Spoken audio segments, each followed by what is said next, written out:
Hello and welcome to Cargo Masterminds, our weekly one-to-one interview series where we bring the big leaders of the global air freight industry to find out from them how they and their companies are doing business amidst a global pandemic of unimaginable proportion and identify the trends that are shaping the future of freight in a rapidly evolving digital age of trade and commerce. My name is Reggie John. Michael Chowdhury, one of the most successful businessmen in the history of air cargo industry, founded Atlas Air in 1992. The late Chowdhury started with a single Boeing 747-200 converted freighter and leased it to other airlines on an aircraft, crew, maintenance, and insurance or ACMI contract basis. 29 years later, Atlas Air Worldwide is a leading global provider of outsourced aircraft and aviation services. It's a publicly listed company, and in 2020, it generated $3.21 billion in revenue. It is the parent company of Atlas Air, Southern Air Holdings, and Titan Aviation Holdings, and it is also the majority shareholder of Polar Air Cargo Worldwide. Atlas Air Worldwide companies operate the world's largest fleet of 747 freighters and provide customers the broadest array of Boeing 747, Boeing 777, Boeing 767, and Boeing 737 aircraft for domestic, regional, and international cargo and passenger operations. My guest today is Michael Steen, Executive Vice President and Chief Commercial Officer of Atlas Air Worldwide. He's also the President and Chief Executive Officer of Titan Aviation Holdings. In my conversation with Michael Steen in this episode of Cargo Masterminds, I like to find out the reasons for the phenomenal performance of his companies amidst the pandemic and what is in store for the global air freight industry in unpredictable and uncertain times. Michael, welcome to Cargo Masterminds. Reggie, thank you for having me, and good morning to all the viewers as well. I'm pleased to be with you and looking forward to the discussion that we have ahead. Michael, with access to a diverse mix of aircraft across 3 airlines under the group, tell us how you managed to utilize your assets to the maximum as demand was and continues to be very strong through the last 15 months. Well, it's a very broad question, Reggie, because what we have experienced here over the past 15 months or so is something that we couldn't have imagined ever before. The changes and impact on our industry and society and our daily life has been so profound that we have had to relearn and learn new things and implement new ways of dealing. But I would like to start with, based on your question here, what has been the biggest driver? And it's down to the people. It's down to our team, our 4,100 people strong team that we have with 2,400 excellent pilots and our 2,000 plus fantastic ground staff around the world. And not only the Atlas group of people that have been Atlas strong throughout, but also our partners, our customers, our vendors, other stakeholders in the industry, including various governments around the world. Without really strong collaboration internally and externally, we would not have been able to perform the way we have. And I would dare to say that the industry wouldn't have been able to step up and play the very important role that our air cargo serves. So it comes down to people. And I think we as a company and the industry as such has showed extreme resilience in order to serve the role that we do as an industry for the global economy, but also for the humanitarian efforts that we have taken throughout the pandemic, starting with, of course, shipments of PPEs, and then now going more into support in regard to vaccine distribution and continued supply of goods and products to people around the world. So it's been an interesting ride. But what we have done as a company is, of course, that we have obviously enabled our customers to continue doing their business. As you mentioned, Reggie, we have a fleet of 115 aircraft. We activated 5 more aircraft during the pandemic, 4 747-400 BCFs that we had parked prior to the pandemic. So we took them through maintenance programs and brought them back into service gradually throughout the year. We also took a 777 production freighter from our dry leasing Titan portfolio and put that on the long-term lease to Southern, and that aircraft is now in operation as well. So we augmented our fleet. We also increased utilization across the board together with our customers. And yeah, if you look at our 747 fleet today, which is the largest in the world, we have 54 747-8s and 400s combined, together with 14 777s and then 38 767s and 9 737s that we operate on a regional basis.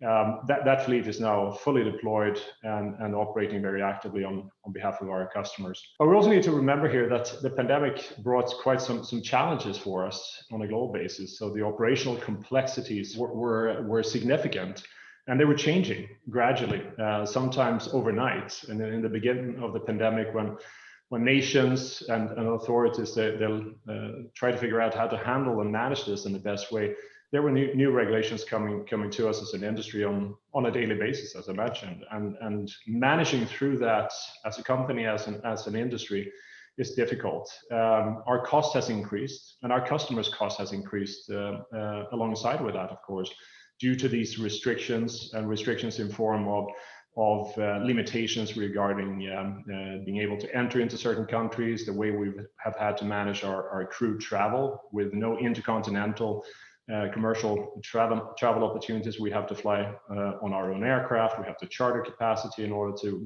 get pilots from various destinations. And when you think about that, we operate into 314 airports in some 75 countries around the world. It's a big undertaking, and obviously is something that has driven cost. We have increased pay to our pilots as well in order to be able to serve as effectively and efficiently as we are doing. Testing, of course, that was implemented early on in the pandemic and then changing throughout the pandemic as well, has certainly been challenging. So it has been quite an undertaking from a company perspective and from an industry perspective. But again, I would like to underscore it by really thanking all of our staff, all of our extended staff in form of our customer partners and our vendors as well, and everybody else that plays a role in the industry. It's been a fantastic collaboration. And I think it again shows how close we are together in this industry. And Reggie, I would like to enter your first question here with what you mentioned. We are extremely proud to be able to build on the legacy that Michael Chowdhury started. And next year it's actually going to be 30 years ago. So we're coming up towards a very important milestone for our group, and something that we are looking forward to celebrate. So thank you for referring to Michael. Fantastic. Michael, you had a phenomenal 2020, and the Q1 of 2021 also been phenomenal. Give us at least a couple of highlights of these two. We know that air freight capacity was constrained, the demand was high, the yields were really on the top. So if you can pick up a few highlights of the entire full year results as well as the Q1 of 2021. I would like to start with, first of all, recognizing what happened, right? Because as the pandemic hit us, literally 50% of the normally available air cargo capacity fell away in form of the intercontinental passenger operations being grounded. So in normal times, 50% of air freight flies on freighters, dedicated freighters, and 50% flies in bellies. And it's been like that for more than a decade, if you go back and look at history. But what we saw happening then is, of course, as 50% of capacity fell away, well, 50% of the demand did not, right? And that put, of course, a tremendous strain onto the global freighter networks. And we have, of course, seen the benefits from that by being able to redeploy aircraft and also to increase utilization on aircraft that are in our fleet as well as the global fleet. But we need to recognize, as the pandemic continued, right, there were other constraints that happened as well. Initially, of course, the supply chain was under pressure. We saw manufacturing being shut down due to COVID limitations as well, and impact. And that gradually ramped up, of course, throughout the year. And as we turned the year and came into 2021, we saw that performance or demand levels were actually higher at that time than they were back in 2019. So demand recovered much more quickly than capacity provision did. Currently, we are around about 25% short of the 2019 equivalent capacity globally. So that, of course, points at, first of all, the incredible importance of the global freighter fleet and the versatility that it provides, And this is something we have been talking about over the past decade as well. And I personally said it many times that freighters are extremely essential to not only our industry, but the economy. And I think it's really proven itself here now as we're going through the pandemic, and it will show itself going forward as well. Now, consequently, of course, the air freight side of the industry is doing really, really well, whilst we are obviously struggling as an industry on the passenger side. And hopefully that is going to correct itself here over time. But the pandemic is going to be with us for quite a while still. That's generally the expectation. It will have an impact on capacity becoming available for the freighter market. And if we think about capacity going forward, we know that the production capacity of production freighters is limited over the next several years. It's spoken for, and consequently will go into the operations where the orders are at the moment. And they are predominantly from a wide body perspective with the integrators and express operators, and less so for general cargo. And in the meantime, there is not necessarily any new inflow of converted aircraft, whereby, of course, the conversions of narrow body and medium bodies, they're mainly going into regional and domestic operations, and doesn't affect the long haul trade lanes. And the converted wide body aircraft in the 777-300 P2F, which looks to be a very promising asset, particularly for lower weight shipments, so express and e-commerce again, that will only come to the market in 2023, 2024 timeframe. So we are excited about that as an industry, but in the next couple of years, capacity will continue to be constrained for the entire industry. Now, we of course had a great 2020, as you mentioned as well. It was a record year for the company. We flew a record amount of block hours. We broke through the $3 billion revenue threshold, as you referred to as well, and we're extremely excited about that, and with record earnings. But again, it was in very close collaboration with our customers in order to be able to continue to add value and services and high quality that they're requiring. And that is really going to be our focus, Reggie, going forward as well. So do you attribute the higher revenue to increasing number of block hours, long-term contract with your customers? Is that going to be one of the significant factors by which you would have more revenue coming in? Well, I think the market has recognized, certainly now, the value in controlling capacity, the value of longer term commitments, in order to be able to provide supply chain solutions and products to customers. And we talked about the challenges here on the air freight side and the air cargo side, with capacity particularly. But we shouldn't forget that there has been quite a dramatic year on the ocean freight side as well, and that continues. The supply chain there is extremely constrained as well, not only in regard to capacity, but shortage of containers. We are seeing, of course, the pandemic effect on ports around the world. Now, most recently in China, where there has been shutdowns, right? And all of that has of course, a combined effect on the availability of products, not only finished goods, but also raw materials and components. And so I think when we look now at the global supply chain, we very much have to look at the challenges and opportunities that we have on both transportation modes, and that they are very much interconnected. And I think that's an increased dialogue that we have with our customers regarding services that we need to provide, the importance and value of the capacity that we're providing, and not only for the near term, but certainly for the long term, as we talked about, because the pandemic effects are going to linger for quite a while. Michael, even if passenger capacity comes back, maybe it takes about another 2 to 3 years to come back. Do you think that the demand will remain still strong? As we mentioned earlier, the importance of air freight and the role that air freight plays is incredibly essential to the global economy. In normal times, air freight would represent 3% of the volume, but 35% of the value, as we have used. Now, those numbers have changed during the pandemic. So air freight now has grown in importance in both categories, if you like. What has happened during the pandemic here as well is that e-commerce has, of course, become even more important to us all globally as a retail platform than it was in the past. And the majority of e-commerce is flown, so it's air freight. And as it's global in nature, then of course it's going to certainly need air cargo and air freight, both in bellies as well as freighters going forward. And during the pandemic, I think many of the e-commerce companies, they've had to really not only revitalize, but certainly build their future supply chain.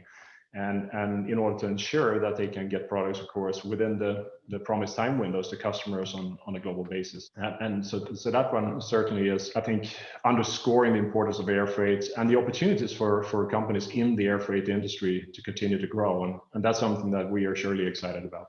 No, one of the reasons why I asked that question, whether the demand would remain strong, is actually the answer that you gave is the ability of the full potential of the e-commerce or e-retail and the opportunity for air freight industry to have the volume coming through e-commerce. How significant is that going to be? Because you also have a partnership with customers like Chanyu as well as Amazon. So how significant is e-commerce for Atlas Air worldwide? It's significant. So if we look at our presence, of course, we're extremely proud about our diversified position when it comes to our customer base, because we are active in the express side of the market, which is, of course, a big portion of our business, e-commerce equally and growing as well. We have direct shippers in our portfolio that are leasing our aircraft and operations over a long-term basis. We work with all the intermediaries, freight forwarders around the world, and then, of course, directly with airlines.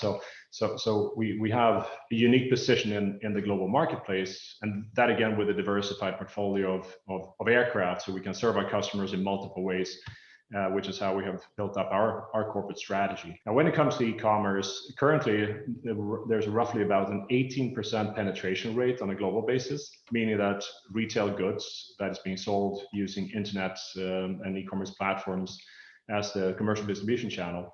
During the pandemic, we saw certain countries here grow tremendously. So you could see growth consolidate, 5 years of growth consolidated in 1 year, right? Some of that will likely bounce back and go back to brick and mortar in certain places. But the upside here and the change, the profound change that e-commerce is driving to the air freight industry, both in regard to services needed and markets served, is incredible. And there, I think the air freight industry as such will see growth going forward. You have seen this in the express segments, so the integrators, they have grown their position and the importance of their services. You have seen some of the companies you mentioned here, like both Amazon and Alibaba through China, of course, putting their own infrastructure in play. And we are extremely proud and grateful, of course, of having been chosen by both of them to play an essential role there as they expand their networks. If you look at the growth here, I think you look at some data points. Take India and China as two examples. In China, of course, the e-commerce penetration rate is significantly higher than anywhere else in the world. So you're going well above the 20%. But at the same time, only about 900 million people in China have access to internet, right? So if you think about a population of 1.5 billion, there's a significant upside there, of course, of reaching even more potential consumers going forward. In India, its the penetration rate is even less, as you know, Reggie, and that is, of course, a nation that certainly has tremendous potential going forward, and where the mobile internet is only available to around 700 million people. So use those two examples, and then look at countries around the world that is turning to the internet as their main shopping platform. I think that will provide tremendous opportunities for the air freight industry going forward, and we are very excited about that. Since we are talking about e-commerce, and for e-commerce to kind of really become really big, I think digitalization is an important element. Tell us about the digitalization process in the air freight industry, and how is this a big opportunity for the industry to increase revenue and reduce cost, bring in transparency and visibility in the entire supply chain? Well, I think that's a great question, Reggie. And first of all, I talked earlier about how well the air freight industry has collaborated here throughout the pandemic. But we have also been struggling as an industry for a while in becoming digitized throughout our processes. We need to recognize that, of course, our industry is quite fragmented. We have a lot of stakeholders, not only the operators, but intermediaries and supply chain providers, including obviously the shippers themselves and the various government regulators, etc. So it's an undertaking that is extremely important, but it's not easy. I have the pleasure of serving on the IATA Cargo Advisory Council together with other leading airlines around the world.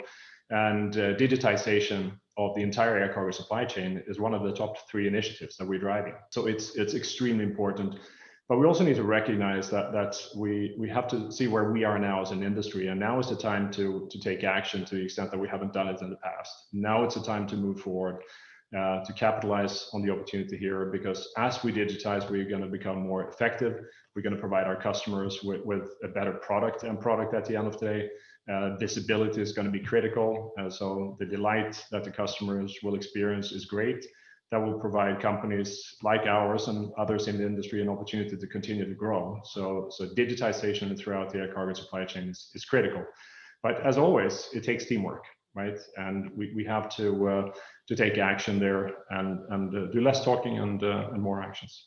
Michael, I think this is one subject that you talked also at last year at one of the virtual conference that we have. One of the pandemic trends that continues to impact air cargo companies like Atlas is the cost of capital, and you need a huge amount of capital to invest in your fleet expansion, revision, maintenance, and for your dry leasing company. How serious is a concern, Atlas Air worldwide right now?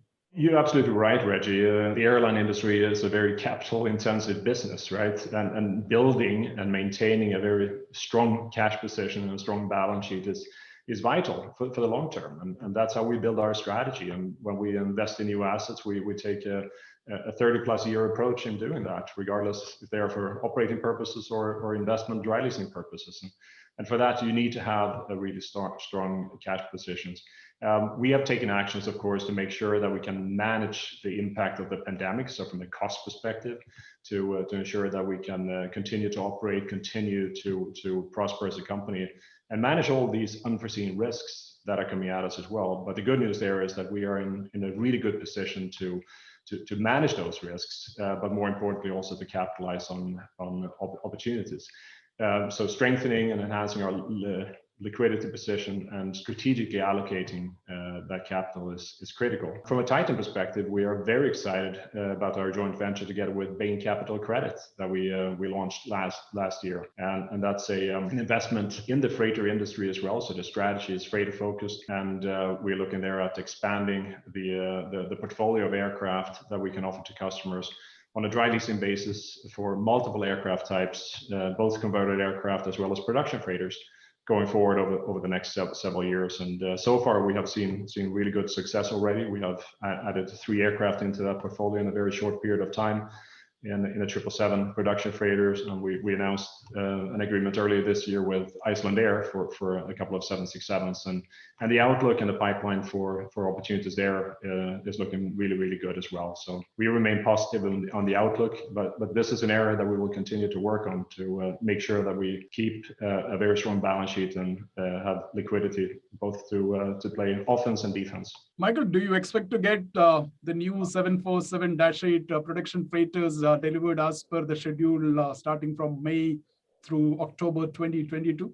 Or are you trying to get it earlier? Well, first of all, we're delighted to be able to get the very last 4 747-8s that are going to be produced and delivered to the industry. And as I'm looking here at the screen, I see the aircraft proudly behind me. So we can't wait to get those on board. And we are expecting them between the May and October timeframe, as we have announced earlier, and we are of course working together with Boeing to ensure that those aircraft comes into service in the industry as quickly as possible along that timeline. Of course, we already see very, very strong demand for the aircraft, and so we couldn't be more excited to get them on board.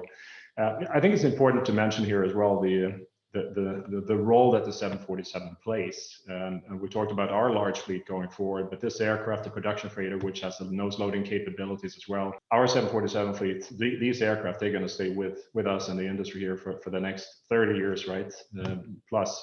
And many of the aircraft that we have at the moment have another couple of decades in them as well to continue to serve the industry. So even though these are the very last 747s, unfortunately, coming off the production line, the fleet itself is going to play a very important role for the industry going forward, as it is the only nose loading capable aircraft, at least for commercial use outside of the oversized aircraft that were Russian manufactured, of course. Now, from the conversation with you, I understand that there is the access to production freighters is very constrained at the moment. Even I think to converted freighters is very constrained. And I'm sure that you're itching to have a lot more of freighter capacity in your company. Let's talk about what is available. 747-8 has come to a production as that's the last 4 you would take it. And then after that, you do not have as a 747 production freighters. There is options being talked about 777X freighter version. Also talk about from Airbus on A350, the production freighter version. How do you look at some of these production freighters as well as the conversion of 777-300 freighter? Well, first of all, these are really important discussions because it's going to outline how the global industry is going to be served in the future. What's the different aircraft types are going to be, and having that active dialogue, which we have certainly as a company, and many of our colleagues around the industry has as well, both with Boeing and Airbus, is very important. I think it's important that both OEMs they have a production freighter program. And maybe a differentiated program as well of different sizes of aircraft, because we need that. There is not a one size fits all, and I welcome that that service offering and competition in the industry as well, because we certainly need it. The 777-200 production freighter, which we have several in our fleet, supporting aircraft in our fleet, in our portfolio, it's an extremely capable aircraft as well. So that, alongside with the 747-8 and the 747-400 production freighter, is delivering incredible value. And depending on what your network is and how you're going to operate the aircraft, there can be advantages to either the 747 or the 777. But the 777-200 is the manufacturing for that aircraft will stop in 2027 due to emissions regulations. It doesn't mean that the aircraft can continue to fly, because that it certainly can for more than 30 years. But by that time, we need to have new options in the marketplace. So you mentioned the two that are being most spoken about, and that's the 777X freighter, and it's going to be interesting to see how that program develops, and the timelines, of course, as well. And equally with the 350 production freighter, and we're now beginning to see the expected performance levels of that, and I think both aircraft looks quite interesting. And depending on who you are as an operator and the envelope that you operate, the network that you fly, etc., the type of cargo that you have on board, those are going to be factors that drives, of course, which of the aircraft platforms that one would choose. And then, as you said, Reggie, as well, the converted aircraft, I think that's going to be a great supplement. There is a large feedstock of 777-300ERs in the marketplace. We have seen now some of the passenger airlines reducing their long-haul fleet, of course, and perhaps going away from the older 777-300s and choosing other aircraft like the 787 or A350 as an example. And that will provide very important feedstock, of course, for the conversion industry going forward. And I'm looking forward to seeing how the program develops here. The 300 P2F is coming to the market in 2023 and 2024, because I think that aircraft will serve an important role. And outside of that, we as always, we invite the OEMs, of course, and we will share our views as far as what kind of products that we need going forward. And obviously, with focus on sustainability, and focus on alternative fuels as well for the industry is something that's critical. We are fully committed as a company to that, and investing heavily both in regard to testing sustainable aviation fuels, doing everything that we can on the ground to reduce our carbon footprint. And that's a commitment that we have going forward, and something that we will stick to. And I think there again, as an industry, we have to work together to make sure that we can stay very relevant as an industry. And there's a lot of work being done already. And I think the carbon footprint from air freight actually isn't that big if you compare it to other transportation modes like ocean or ground for that matter. Michael, my last question is, would you have any concern whether the OEMs and the conversion companies would meet the demand requirements for production freighters as well as converted freighters? I don't have any concerns. I think that there is a lot of activity going on, a lot of investment as well. I think the world is seeing now the importance of freighters for the economy, and which is fantastic to see. There's a lot of investments in new conversion lines being set up for different aircraft types. A lot of projects starting up, a new investment coming in, new capital coming into the freighter side of the industry, and I think all of that combined will of course be very beneficial for the future. Now short term, there are going to be some challenges, as we mentioned. The global supply chain is disrupted across the board. We have very low inventories in all industry sectors. There is a shortage of components, right, and that is of course affecting aircraft manufacturing as well. So lead times to get these new aircraft into the market could be affected thereby. So I think that there are some challenges that the OEMs and the industry as such has to manage through, and some risks here in the immediate term, right? But over long term, I think that the air freight industry and aviation as such has a bright future. Michael, it was such a pleasure talking to you. Thanks for your thoughts, reflections about Atlas Air worldwide and air cargo industry in general. I'd like to wish you the very best and hope we meet soon. Reggie, as always, it's a pleasure talking to you, and I too hope we meet very soon, and that time in person, as we have said a few times. Lastly, I would just like to thank for the opportunity to share our thoughts and views, of course.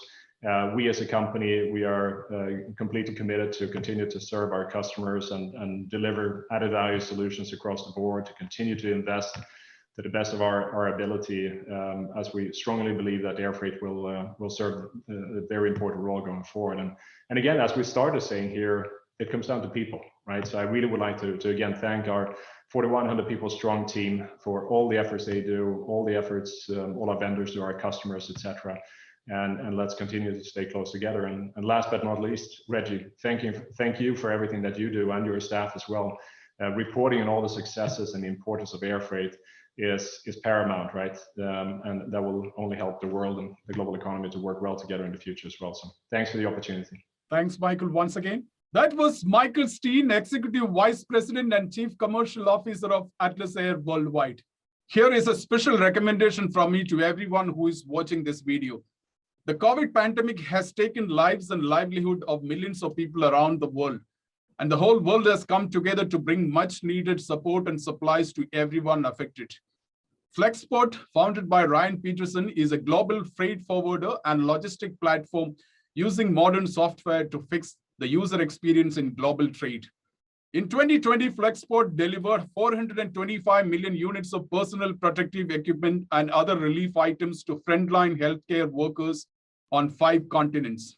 Ryan Peterson, the cool founder of Flexport, is also an interesting writer, and a lot of what he does are driven by empathy, care, concern, and generosity. Ryan has written a children's book called The Big Ship and the Little Digger.